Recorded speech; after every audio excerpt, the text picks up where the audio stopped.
I thought he won. Manny won, 7-5. That was clearly a Manny win. That wasn't Pacquiao. That wasn't bad. The way Manny looked, I think there's a lot of people want to see Manny back again. Oh, he looked scared as bro. Yeah, he felt something. But yeah, you know, that old man is strongest. Thing left to prove, and yet he wants to continue to not only inspire but prove to everyone and himself that he still has what it takes nearly a quarter of a century into his professional career at the best weight class in the sport. No matter if he beat Barrios, then I'm still Rolly Pacquiao. What's next for Rolly Romero? Manny Pacquiao. Does Pacquiao get through Barrios and get the WBC welterweight championship? None of that matters. I'll still fight him. What happened to that fight, Rolly? I want a Hall of Famer on my resume. You know, at the age of 40, you become slow and it's kind of a challenge to myself that to prove something. Saying things like Pac-Man is back. All I can say that Pac-Man is back and the journey will continue. At this point of his career, Manny should go out fighting whoever he wants to fight. He deserves it. Yeah. He's gonna be a world champion for a long time. He's gonna get some more champions. He'll get them all. He'll fight the biggest. I heard they want me to fight Pacquiao next. Make them know. Oh. I'm not predicting the fight, but I will do my best to do the same with my last fight. What you really meant to say, man, that's a shit. He gonna really this boy up. I mean, send him back to the hood, knock him the out, change his life. He gonna see about 6 different Pacquiao in the ring that night. Can't write Manny completely off because he's Brady-esque to me. It's like what I said about Tom Brady falling off the cliff. I do think Tom Brady's in decline. But when you're falling from here, boy, you got a lot of room. So Pacquiao is falling from such heights that he's still better than most. He's a tall, lean guy, but he fights like a shorter guy, and he's there to be. To watch a 40-year-old man be victorious in that ring on that night, he is inspiration to many, including myself. I'm inspired right now. I'm just inspired to beat him up. One of the great performances in the history of not only this sport, but all of sport. Next for Rolly Romero. Manny Pacquiao. Does Pacquiao get through Barrios and get the WBC welterweight championship? None of that matters. I'll still fight him. What happened to that fight, Rolly? I want a Hall of Famer on my resume. I don't pick my opponent. I don't, you know, I fight them all. He says you're his legacy fight. Rolando, he says you're his legacy fight.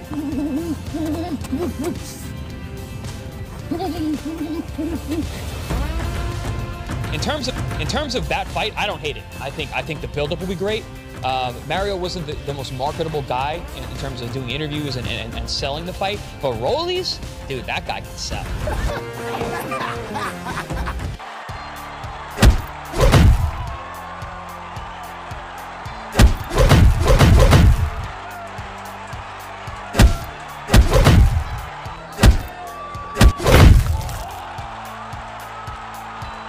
Undefeated WBO welterweight world champion na si Devin "The Dream" Haney, pwedeng sunod na makalaban ni Manny Pacquiao sa susunod na taon. Pagkatapos nga pong manalo nitong si Devin Haney dito sa kanyang nagdaan na laban, na kung saan po'y nagawang manalo nitong si Haney at makuha ang WBO welterweight world title belt dito sa kamay ni Brian Norman Jr., ay kaya naman po isa na itong si Devin Haney sa mga sinisilip na pwedeng makalaban po ng ating pambansang kamao at 8th Division World Champion na si Manny Pacquiao sa hinarap. Lalo pa po at itong si Pacquiao ay nasa top contender sa WBO welterweight world title belt na hawak-hawak ngayon itong si Haney. Si Devin Haney ay isa po sa mga disipulong boksingero nitong si Floyd Mayweather Jr.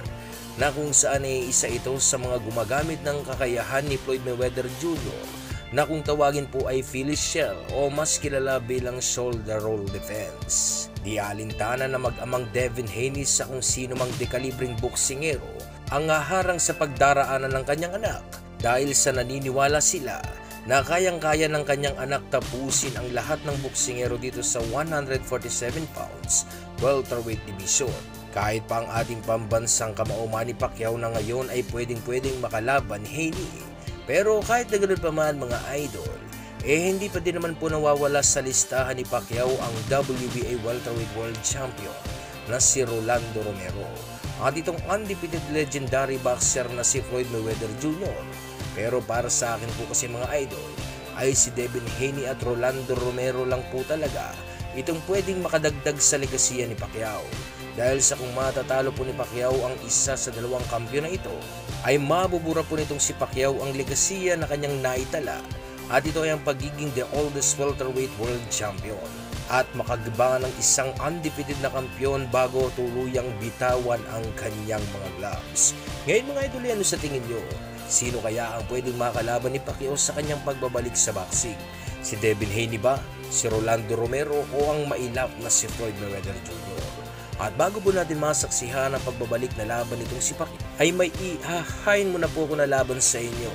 At ito na nga po, ay ang kauna-unahang pagdedepensa ni Pacquiao sa kanyang titulo na kung saan ay ang kanya pong nakalaban ay itong si Jorge Julio. Sa round 1 pa lamang mga idol, ay maaga pong bumabato ng madidiin at kaliwang suntok itong si Pacquiao. Gusto agad itong si Pacquiao na makuha ang face ng kanilang laban sa pamamagitan ng maagang pagbabato ng malakas na suntok. Lumalagitik po sa katawan nitong si Jorge ang lakas ng bawat patama ng mga suntok nitong si Pacquiao na naging dahilan mga idol kung bakit napunta kay Pacquiao ang round 1 ng laban. Well, I can't imagine anyone fouling me when I was fighting that. Just trying to get Pacquiao ready to be more protected this time, perhaps. Freddie says he would like for Pacquiao to learn the fouls yesterday. I wouldn't be surprised if Julio tries to do the same doggone thing. Early, and I think Pacquiao has already gotten some of Julio's left-hand counter. That many times me not like you've won back, so this must be a real good kid. Big left hand by Pacquiao. Maybe biting off something more than you can chew, but Julio has a lot of knowledge and a lot of craft.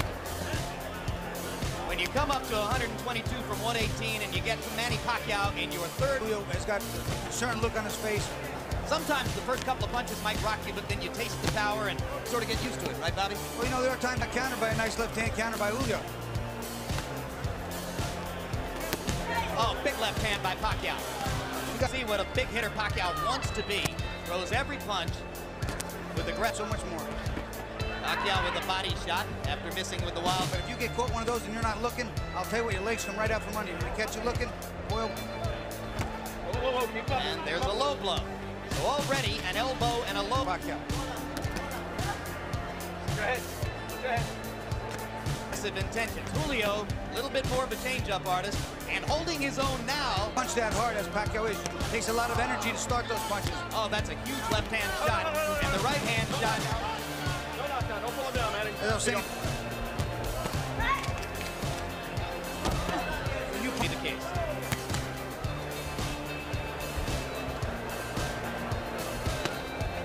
You have to make those punches hit something.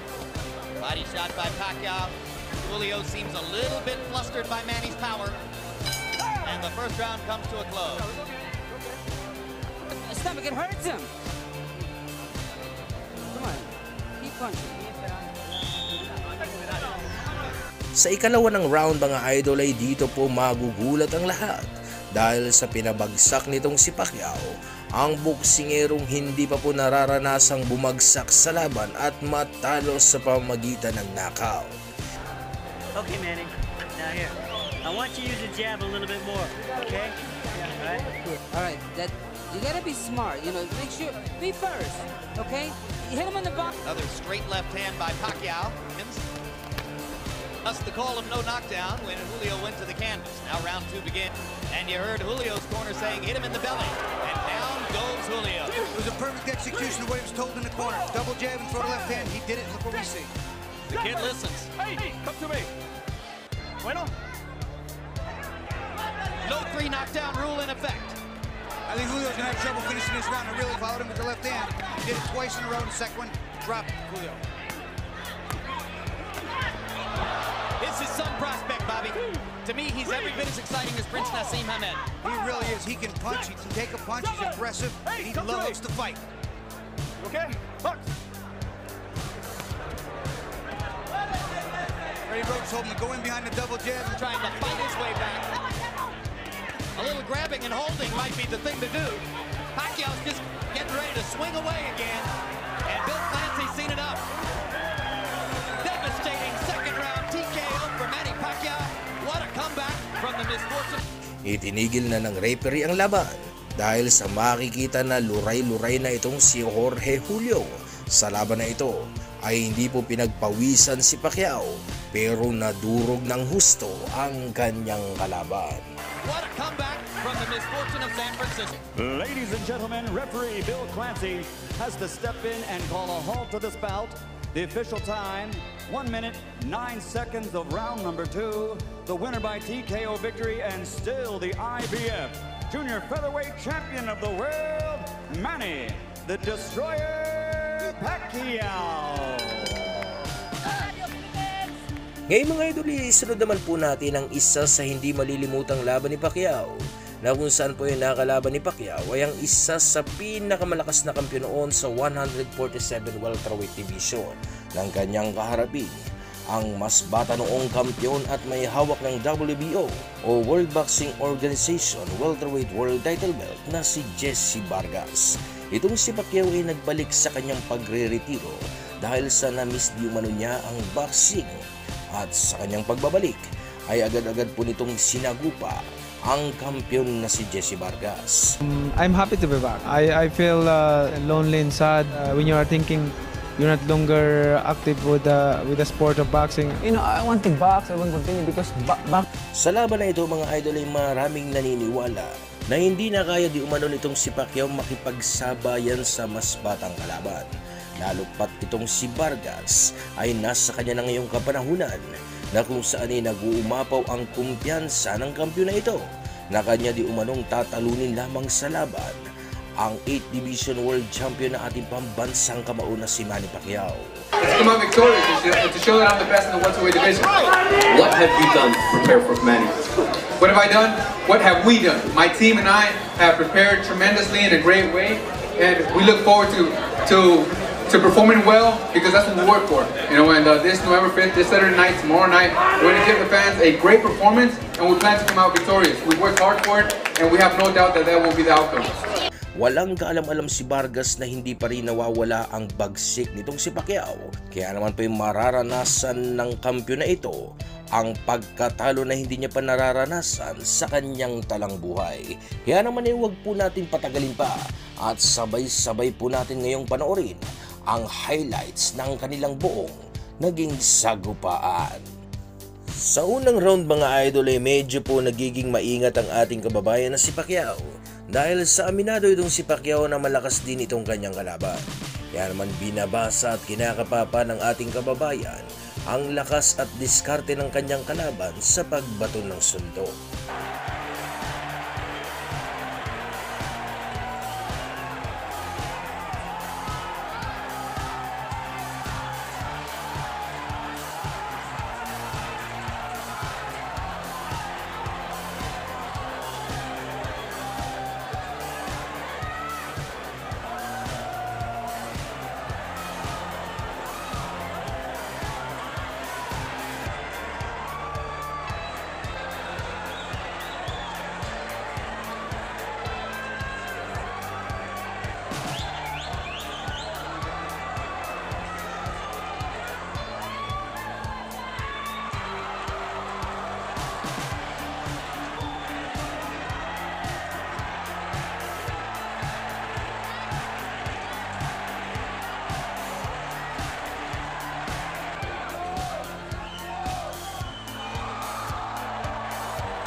Sa pangalawang round mga idol ay medyo bumibitaw na ng matinding suntok si Pacquiao.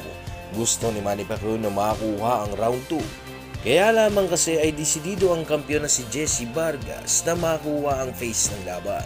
Pero hindi niya inaasahan ang mangyayari dahil sa lalagapak pala ang kanyang puwetan sa lakas ng suntok na pinakawalan nitong si Manny Pacquiao.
Sa pangatlong round mga idol ay animoy hindi bumagsak ang kampiyon na si Jesse Vargas dahil sa parabang siya pa ang naging mas agresibong boksingero sa round na ito na nagpapakawala ng mga madiding suntok sa ating kababayan.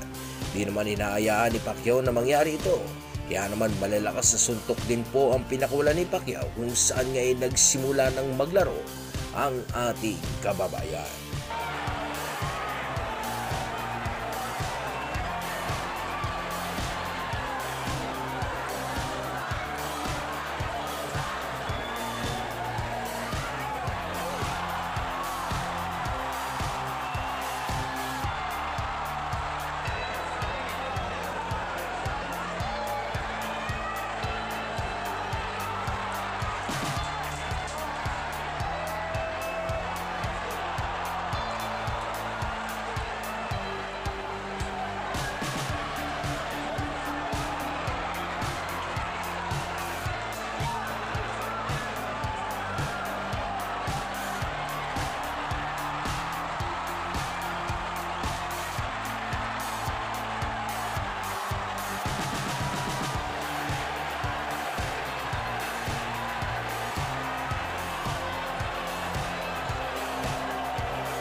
Sa round 4 mga idol ay hati na ang naging scorecards ng dalawa dahil sa parehas po kasi silang dalawang nakapagpapatama ng malalakas sa suntok.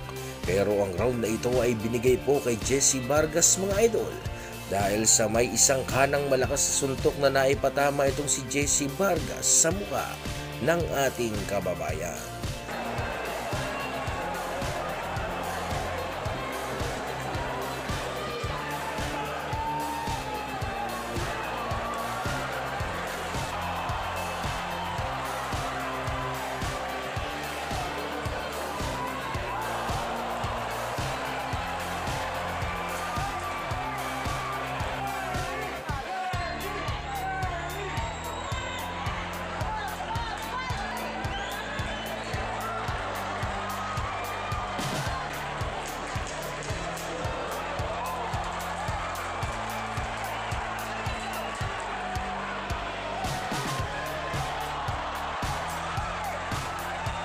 Sa round 5 mga idol ay punong-puno na ng aksyon ng laban na kung saan nga po ay nakikipagbunuan na si Pacquiao sa kanyang kalaban.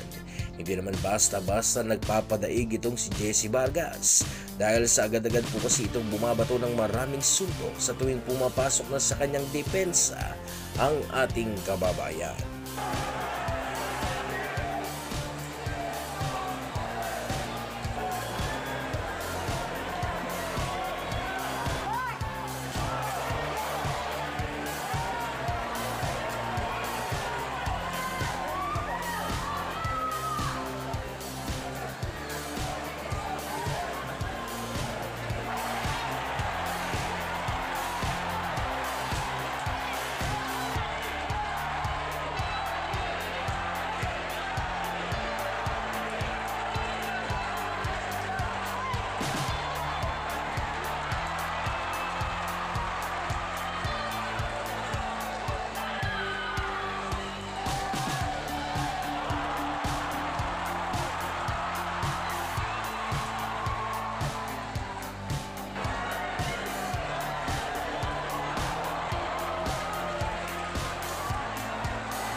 Sa round 6 mga idol ay naging maingat na si Pacquiao sa pagpasok sa depensa ni Vargas.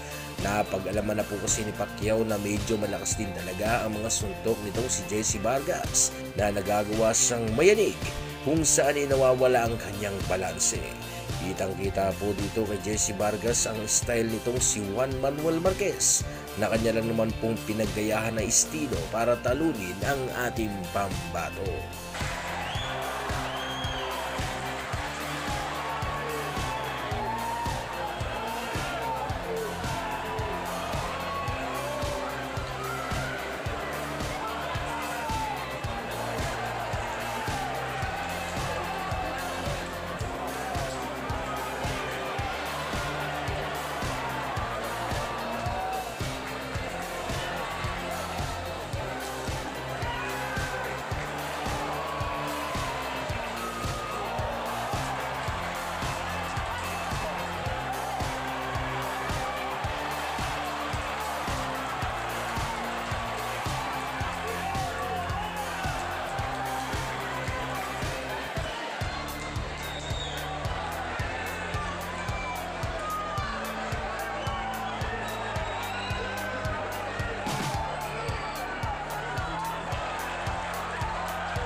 Sa round 7 mga idol ay minungkahi na po ni Coach Boboy Fernandez na hindi dapat matakot si Pacquiao sa pagpasok sa depensa nitong si Vargas sapagkat hindi nga naman daw ito isang counter puncher katulad nitong si Juan Manuel Marquez kung saan ay gumaganti nga lang naman daw ito ng suntok sa tuwing kanyang nararamdaman ang pagpasok ni Pacquiao sa kanyang depensa.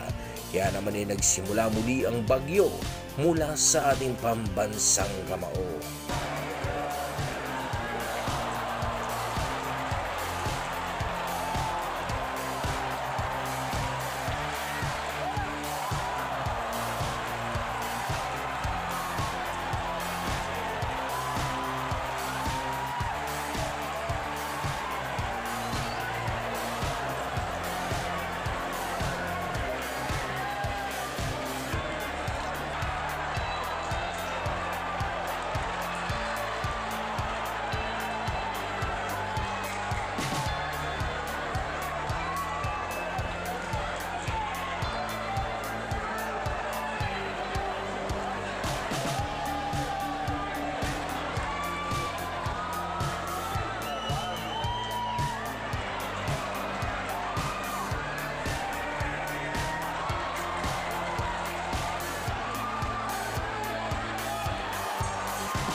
Sa round 8 mga idol ay bahagya na pong sumasara ang kanang mata nitong si Jesse Vargas sa diin ng mga patama ni Manny Pacquiao. Hindi na mabasa-basa ni Vargas ang lokasyon ng mga pinanggagalingan ng mga suntok nitong ating kababayan. Kaya naman ay bara-bara na ang Jesse Vargas sa round na ito na sumusuntok na lamang sa hangin. Ito ay dahil sa pabago-bago ang estilo na ginagawa ni Manny Pacquiao.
Sa round 9 mga idol ay dahil nga sa hindi natural ang estilo nitong si Vargas na ginamit sa laban ito, ay kaya naman lubos na nahihirapan siyang makipagsabayan kay Pacquiao.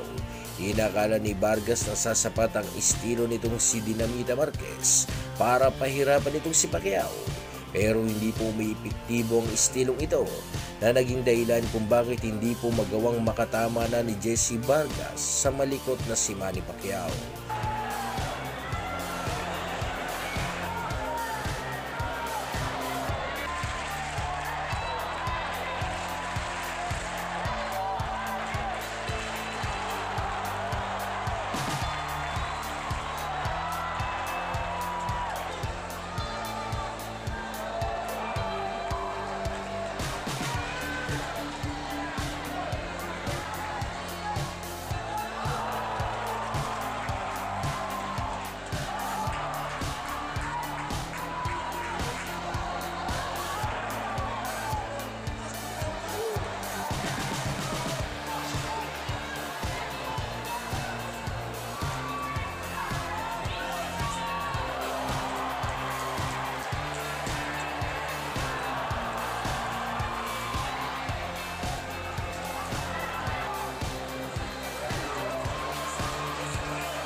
Sa round 10 ay gustong-gusto ni Vargas na mag-deliver ng pressure. Kaya lamang ay hindi malaman-laman itong si Vargas sa kung papaano niya nga ba ito maisasagawa dahil sa hindi kasi basta-basta nagpapadikta na lamang sa laban ng ating kababayan na si Manny Pacquiao. Kaya naman po sa laban na ito ay nagbistulang bata na si Jesse Vargas na sumusuntok ng wala sa anggulo.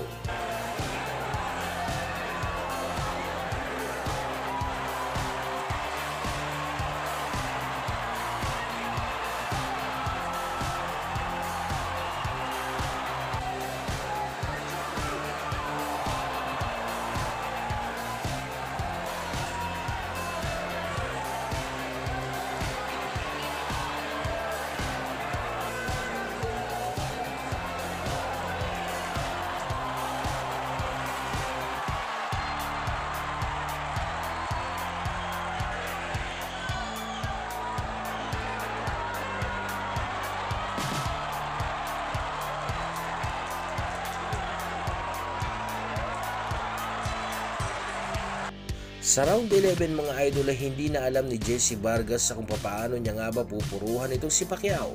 Makikita po sa naging laban na ito mga idol ang agwat ng ganilang mga kakayahan na kung saan ay mas napupuruhan ni Pacquiao ang mas batang kampiyon na si Jesse Vargas.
Inakala ni Vargas na siya ang nanaig sa laban nila ni Pacquiao, kung saan nga po ay nauuna pa nga po itong kumaway sa mga fans na para bang gusto niyang iparating na naniniwala siya na siya ang nanaig sa laban nila ni Pacquiao.